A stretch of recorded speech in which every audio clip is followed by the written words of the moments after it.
try to search it on their phone in Vietnamese. I show up, it's an unmarked building. There's just one guard outside with an AK, and I ask, "Oh, is this the Chinese embassy?" And he kind of like points me, presses a button. The scared lady comes out, says like, yes, it is a Chinese embassy, but no, I can't help you, kind of this that. So, anyways, what I gathered is that they just do economic kind of relations between the two countries. They don't handle any consular services. So, they just take all the bribes there.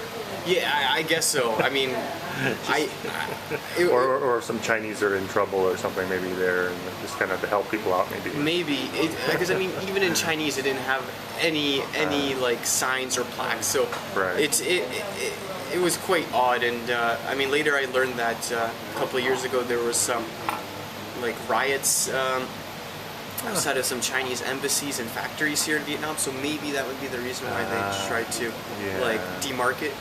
Or something, so it's not as easy to find. But anyhow, the question of my Chinese visa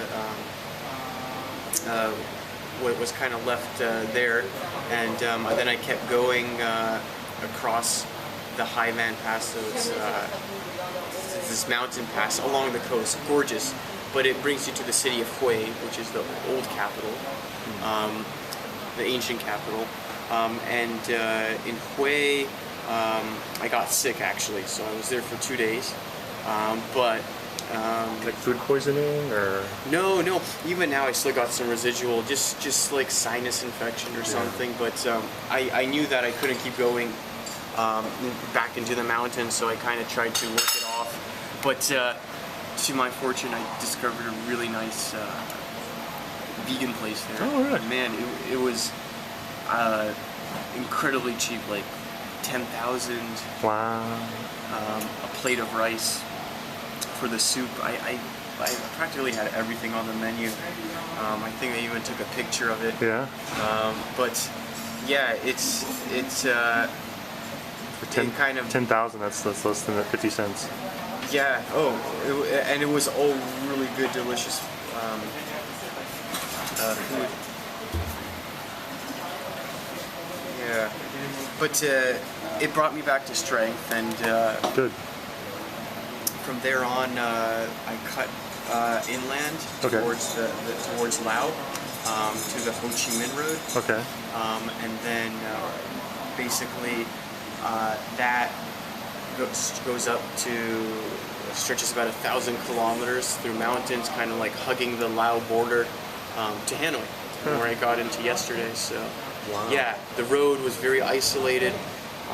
First 3 days were completely brutal. I mean, it was all climbing, and you know, being in Hue and Da Nang, all those coastal towns, it was still very hot, and I thought I'd get some refuge from the heat because I'd be up in the mountains. But man, was I mistaken, because the elevation there is still about coastal. Even though you're in the mountain, even though it's mountainous, you're still like 40-50 meters above. So there's mountains, but you're going up a mountain and then you're descending. So I was surprised that 45 centigrade heat was still there, and on top of that you're also climbing. So it was really challenging and much less populated. So for water, I'd have to stop near waterfalls and little streams to fill up, and I mean, for accommodations, I mean, I was in a tent basically. Yeah. I couldn't make it. Like the guys who do it on motorcycle, they can make it from motel or hotel to motel. Right. But myself, I had a tent. But it was really nice because in the south of Vietnam, it's a bit too populated. There's to really camp. There's not really. There's a road and there's houses, and that's it. Or there's thick jungle. But here, it kind of started to thin out, and I found some gorgeous places to camp, like on the side of a river, taking a bath and stuff like that. Sweet. So on the Ho Chi Minh Road, that kind of meandered through a lot of places that were involved in the war. Khe Sanh, Khe Gat, yeah, like So there's like some monuments or something there for that? Or? Yeah, it actually wasn't that big. You know, I coming from a Russian background, like where the Soviets like to boast about the Second World War and that's the greatest achievement. They weren't that boastful. Or anything like that. Like it was just a small old monument in Vietnamese. I couldn't even read it, but I mean, it probably said this many people died here in this battle and stuff like that. But to know, and you know, these places where I was reading were like completely just like flattened, like the Americans dropped like a moonscape, just completely wiped out. And I got there and like friendly people, everyone wants to meet you, say hello, kind of thing, and.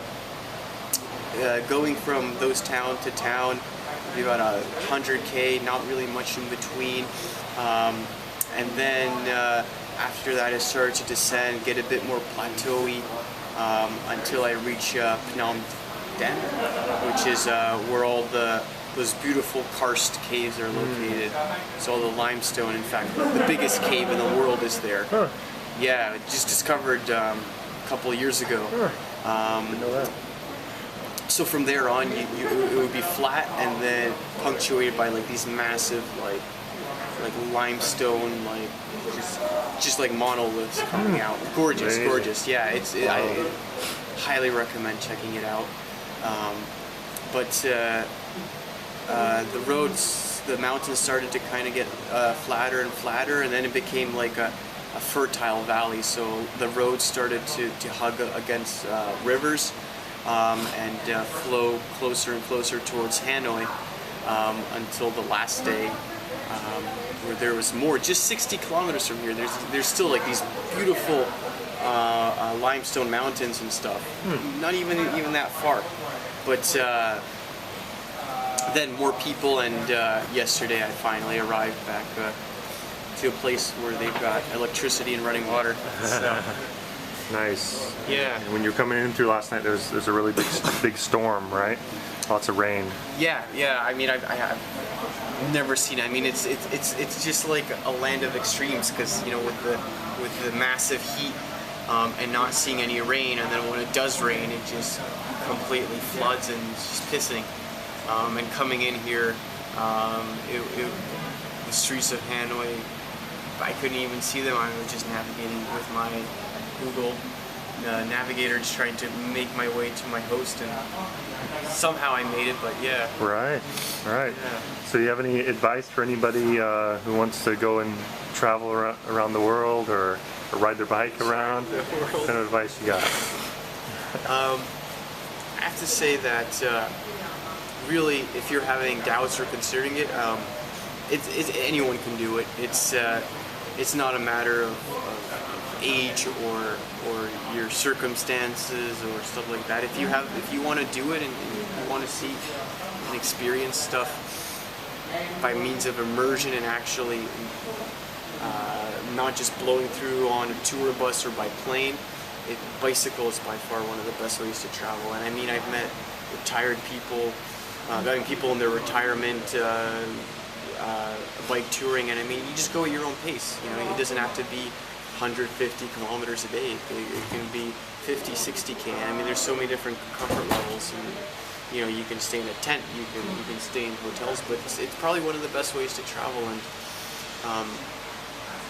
it really does. You do get that feeling of a journey, not just a vacation, because there's challenges and stuff like that, but they really make those hard times, like yesterday with the rain or the mountains, they really make you appreciate more all those great views and experiences afterwards.